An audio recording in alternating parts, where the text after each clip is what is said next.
She called cop just because I was riding my horse on the street. You would never think that a peaceful morning could turn into a fierce battle between power and justice, but that's exactly what happened to me. On a Wednesday, just as the sun was rising, I was enjoying a wonderful moment with Blaze, my beloved horse, as the sound of hooves echoed along Willow Creek Road, where I had lived for the past 3 years. These mornings were not just a routine. They were my way of feeling close to my mother, who had taught me how to ride. But everything changed that morning. I never expected that a single loud door slam from Mrs. Peterson, who lived across the street, would turn my world upside down. Her door banged shut, startling Blaze, and I only had a split second to see her standing there in pink pajamas, her hair in curlers, and her face tense as if she was facing a disaster. "Stop right there," she shouted, pointing at me and Blaze as if we were intruders. It was as if my horse was a monster about to destroy everything in its path. I gently pulled Blaze to a stop and smiled, trying to stay calm. "Good morning, Mrs. Peterson. A beautiful day for a ride, isn't it? You wouldn't believe that such a minor incident could turn into a battle between me and the entire Homeowners Association HOA. Yet, just a few hours later, I received a letter from the HOA, a notice informing me that I was violating neighborhood pet regulations, threatening me with a $500 fine, with an additional $100 penalty for each day of noncompliance. To me, Blaze wasn't just an animal, he was family. But clearly, they didn't see it that way. I immediately called my father, David Thompson, for advice. But he couldn't answer, as he was busy with work at City Hall. It was one of those days when he was almost never home. What I didn't realize was that my life was about to take a completely different turn. So, what do you think about this situation? If you were in my shoes, what would you do? Leave your thoughts below this video, because I really want to hear your stories and opinions. Maybe you face similar situations, or perhaps you have ideas on how to handle this more fairly. Share with me. That morning, as I left home with Blaze, I never imagined I was stepping into a battle, not just with Mrs. Peterson, but with the entire Willow Creek community. Letters, phone calls, and tense meetings made everything more complicated than ever. When I received the HOA's violation notice, I didn't just feel wronged, I was confused. Everything had been checked and approved when we moved in. My father had ensured that all the paperwork was legal and that our home fully complied with city regulations. I still remember the first time my family moved to Willow Creek. My father and I spent an entire afternoon reviewing all of the HOA's rules and requirements. Everything had to be perfect, from the height of the fences to the type of grass in the yard, even down to building a stable for Blaze. We had done everything right, and I was proud of what we had done to comply with the rules. But all of that effort seemed meaningless when someone in the neighborhood decided that Blaze didn't have the right to walk down the same public road I had ridden on every day. That evening, I couldn't concentrate on my studies. Instead, my mind was consumed by thoughts of Blaze, the HOA's threats, and Mrs. Peterson's complaints. Her Facebook comments made me feel like I was facing an endless battle. I couldn't understand why she was so aggressively against me and Blaze. We had ridden on this road countless times, and no one had ever complained, so why was it such a big issue now? I tried calling my father several times, but he couldn't answer. Every call went straight to voicemail. I understood. His job kept him busy. He was a man who respected rules and took his work seriously. But I also knew that, in times like these, I really needed him to be there for me. When I got home, I saw a letter on the kitchen table with a note from my father. "Don't worry, sweetheart. I'll take care of everything." I let out a sigh of relief, but immediately, I felt confused. What was my father doing that made him so aware of the situation? And why did he say he would handle everything? So, I decided not to just sit and wait. I couldn't keep enduring this injustice. I started digging deeper, researching the city and HOA regulations. After hours of going through documents, I made a crucial discovery. The roads where I rode my horse weren't HOA property. They were public roads, maintained and regulated by the city, and according to city law, riding horses on public roads was completely legal. It felt like I had just uncovered a huge secret. A new sense of determination rose within me. Blaze wasn't just a pet, like Mrs. Peterson claimed. He was my companion, an irreplaceable part of my life. And I couldn't let anyone take that away from me without a fight. Just as I was preparing to share my findings with my father, a notification from the neighborhood Facebook group caught my eye. Mrs. Peterson had posted a blurry picture of me and Blaze with a caption that read, "A health hazard and a threat to property values." My heart clenched as I read it. Was she not just opposing me, but actually trying to turn me into a public enemy? I couldn't stay silent any longer. I needed to act. I decided to attend the HOA meeting that evening. No one was going to make decisions about me without my presence. A wave of anxiety hit me as I walked up to Mr. Perkins' house, where the meeting was taking place.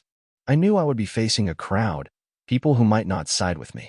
But I couldn't back down. And when I stepped inside, something happened that I never expected. My father, whom I had always seen as a quiet man focused on his work, was standing there. I had never seen him so determined and strong. "Dad?" I gasped, shocked. My father, now the newly elected mayor of Willow Creek, stood before the meeting, holding a stack of documents, ready to defend both my rights and Blaze's. "Sorry to keep you waiting," he said, his voice calm but authoritative. "But I think it's time we clear a few things up." As my father entered the meeting with his newfound authority, I realized that this wasn't just a fight between me and Mrs. Peterson anymore. It was a battle between justice and overreach. My father wasn't just standing up for me. He was standing up for the values that everyone in this community deserved. As I walked into the meeting and saw my father, I couldn't believe my eyes. The neighbors, people who had once been mere acquaintances, now stared at me with a mixture of surprise, curiosity, and uncertainty. My father wasn't just a quiet city worker anymore. Now, he stood before them as the new leader of Willow Creek, and that fact alone made everyone stop and pay attention. Mrs. Peterson, now visibly red with frustration, struggled to contain herself. "James, I can't believe what I'm hearing. You're the mayor, and yet you're defending your daughter's blatant violation of our community rules," she fumed. But instead of getting angry or reacting impulsively, my father simply gave her a calm smile, as if he had been prepared for this moment all along. "Mrs. Peterson," my father began, "I think we need to clarify a few things. First, I want everyone here to understand that the roads in this community do not belong to the HOA. They are public roads, maintained by the city and funded by taxpayers. And according to city law, horseback riding on public roads is entirely legal." Mrs. Peterson opened her mouth to argue, but my father continued.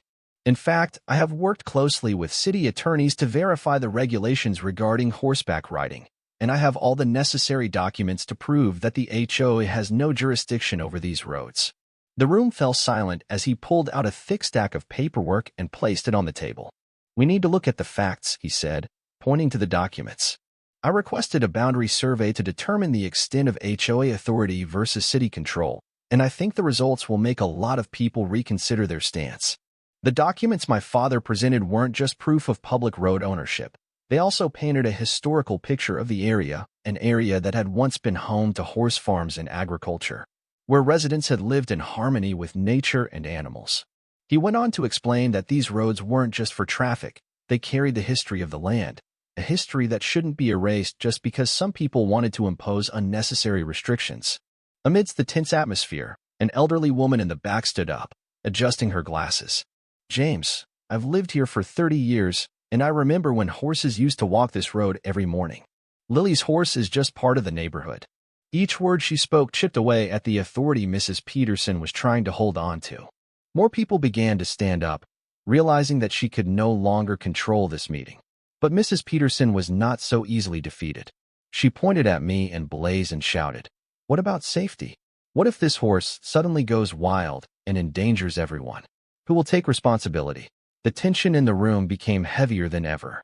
I looked at Blaze, the gentle horse I had ridden for so many years. Blaze wasn't some wild animal. He was well-trained, always following me every morning without causing any trouble. I stood up, firm and calm, and said, "Blaze is a professionally trained horse. He has never posed a danger to anyone because I always make sure to ride him on quiet roads where we don't disrupt traffic. If Mrs. Peterson is truly concerned about safety, I suggest she take a look around the neighborhood and see how many other issues are actually causing real danger." I knew my words wouldn't immediately change Mrs. Peterson's mind, but I also knew that I had begun to make others in the room question her true intentions. A few residents started speaking up in agreement, saying they saw no issue with horseback riding on public roads and that Blaze had never been a nuisance or a hazard to anyone. At that moment, the police entered the meeting room. But this time, it wasn't like before when Mrs. Peterson had called them to enforce the HOA's rules against me. This time, they were here to clarify an entirely different matter. One of the officers raised a hand and said, We have reviewed all the documents and reports regarding this neighborhood, and according to city law, there is no valid reason to prohibit Lily from riding her horse on public roads. Mrs. Peterson, if you continue to act this way, we may have to investigate whether you are infringing on the rights of the residents in this community." The entire room fell silent, and the previous tension shattered in an instant. Mrs. Peterson's face turned red, and she could say nothing more. And then, everything happened quickly. I realized that this battle was no longer just mine, it was the community's. People who had previously ignored the issue suddenly stood up and voiced their support for my right to ride Blaze. We were not just fighting for ourselves, but for everyone who believed in fairness and justice. In the end, the HOA had no choice but to concede. It wasn't just my victory. It was a victory for unity and the protection of legitimate rights that everyone in the community deserved. But perhaps what made me the proudest was the way my neighbors now looked at me. Not just as the girl who rode her horse every morning, but as someone who had stood up for justice and defended values they had never even considered before. As the meeting ended, the atmosphere in the room erupted. The residents, who had remained silent until now, began talking amongst themselves, some clapping in encouragement, while others whispered in discussion. A sense of relief and pride swelled in my chest. However, I knew this was only the first step. Even though Mrs. Peterson had lost the meeting, she stood there, her eyes filled with resentment. I could feel the anger radiating from her. "We're not done yet," she muttered through gritted teeth. "Don't think you've won forever." I knew this wasn't the last threat she would throw at me, but I was no longer afraid. I had defended my rights in Blazes. Now, I wasn't fighting alone. I had the support of my neighbors. I felt stronger than ever. As I walked out of the meeting room, my father followed behind me, placing a hand on my shoulder. "You did great, Lily. You stood up for what you believe in." I looked at my father, feeling the love and pride in his eyes. "Thank you, Dad. But you helped me so much. Without you, I wouldn't have known what to do." Dad chuckled softly and said, "No, you were the one who found the truth and stood up for yourself. I just helped guide you in the right direction." In the days that followed, things began to change.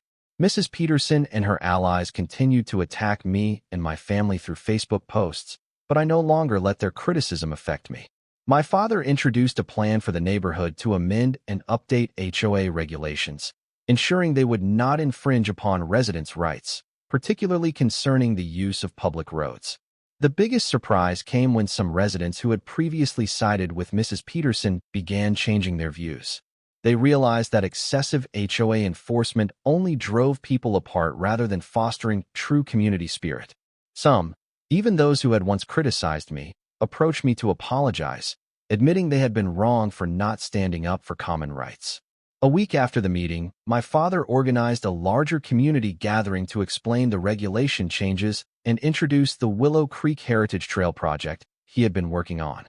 This project wasn't just about creating a designated path for horseback riding. It was about restoring the historical roads of Willow Creek, paths once used for horse farming and agricultural trade between families. When the project was announced, I couldn't believe my eyes as I saw the overwhelming support from my neighbors. Not only did they accept Blaze, but they also wanted to participate in rebuilding this historical trail. People started discussing organizing walking, biking, and horseback riding events along these paths as a way to reconnect with the community's roots. The pictures of Blaze and me riding on public roads were no longer symbols of controversy, but became emblems of unity and the triumph of justice. Finally, when the Willow Creek Heritage Trail was completed and opened to the community, I stood with my father and my neighbors under the sunset, ready to cut the ribbon at the inauguration. I watched children running and playing on the very roads I had once ridden on every morning. They would create their own memories of paths no one could forbid them from traveling.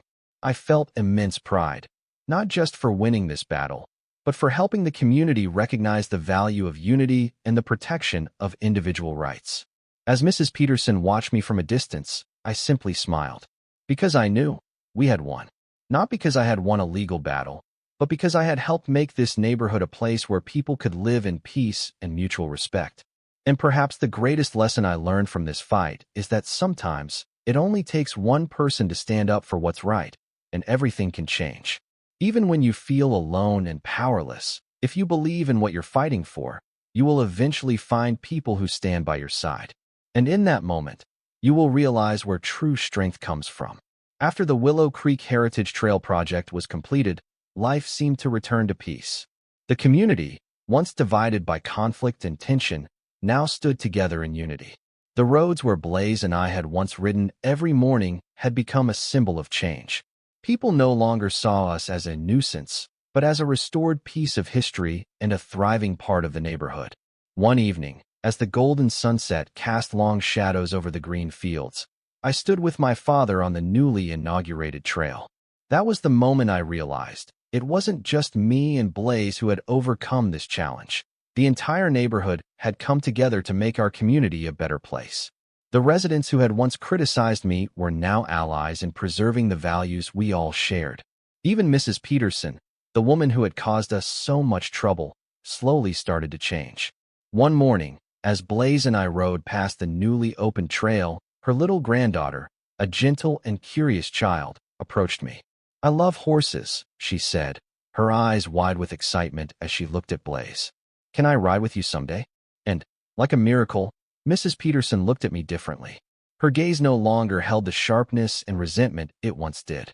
Instead, there was a hint of understanding and even a small smile. "Maybe I was wrong," she said quietly after a pause. "Lily, if you'd like, I could help take care of Blaze whenever you need a break." It was a moment I would never forget. Change doesn't always come from a grand victory. It sometimes comes from understanding and a willingness to see things from another perspective. Perhaps Mrs. Peterson hadn't understood what I was fighting for before, but over time, she had begun to see the importance of freedom, of respecting personal choices, and of recognizing others' rights. As I looked at Blaze in his stable, his calm and kind presence reminded me of a powerful lesson I wanted to share with everyone. It was a lesson about standing up for what you believe in, no matter how many challenges you face. And sometimes, persistence, determination, and doing what is right can change an entire community. My story isn't just about a girl and her horse. It's about standing up for your rights, about uniting a community, and about how patience can transform everything.